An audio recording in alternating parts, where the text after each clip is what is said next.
नमस्कार, के छन् हालचाल? निकै छौ कि नै? आज देशको राजनीति अचम्मको मोडमा उभिएको छ।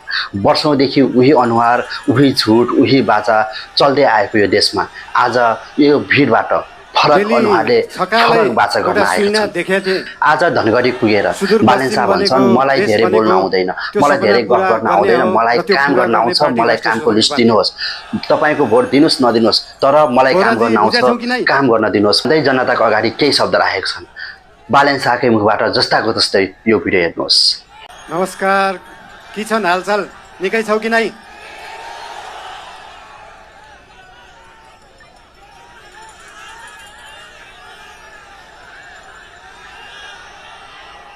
बेली छकालै एउटा सुइना देखेको थिएँ।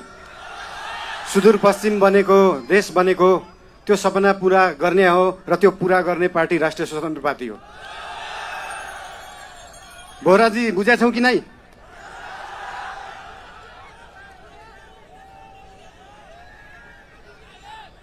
खल्तीमा पैसा नभएको विपन्न गरिबले शिक्षा पाउनु पर्यो, त्यो हो हाम्रो एजेन्डा।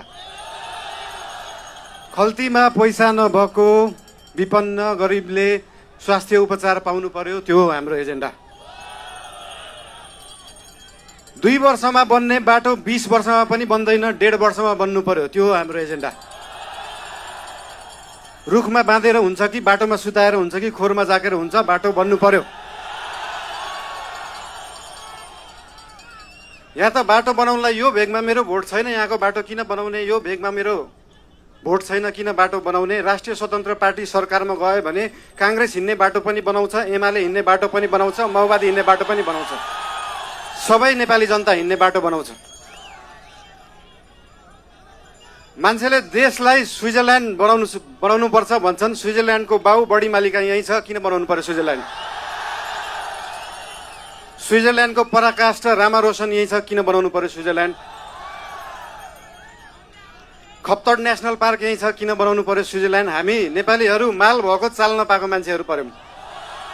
भएको चिज देखाउनै सकेका छैन, सुदूरपश्चिमलाई जोड्नै सकेका छैन। सुदूरपश्चिम त्यो दिन जोडिन्छ जुन दिन सुदूरपश्चिममा एकदम धेरै कलाकार हुँदो रहेछ। 8 लाख सब्सक्राइबर भएको, 1 मिलियन सब्सक्राइबर भएको, तर त्यो गीत काठमाडौँको चोकचोकमा बज्दैन।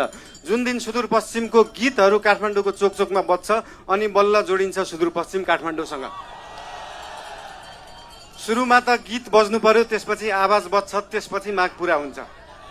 सुन्दा सानो जस्तो लाग्छ, तर त्यो हो राष्ट्रिय स्वतन्त्र पार्टीको एजेन्डा।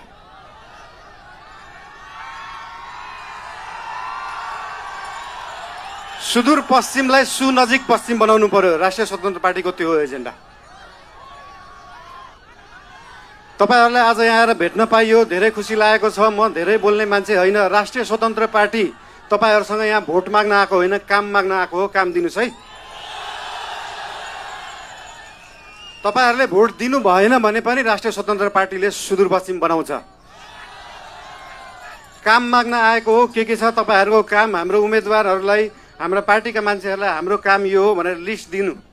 भोट नदिए पनि हुन्छ, बरु कामको लिस्ट दिनु, काम गरेर देखाउँछ राष्ट्रिय स्वतन्त्र पार्टीले।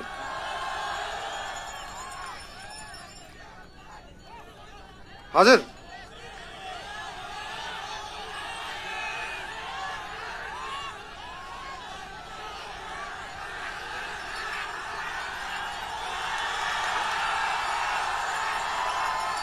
आँखा हेर्न पर्दैन, काम हेर्नु होला। म धेरै बोल्दिनँ। धेरै धेरै धन्यवाद। सुदूर अब दूर नाइ, झिक्कै झिक्कै माया तमलाई। I love you.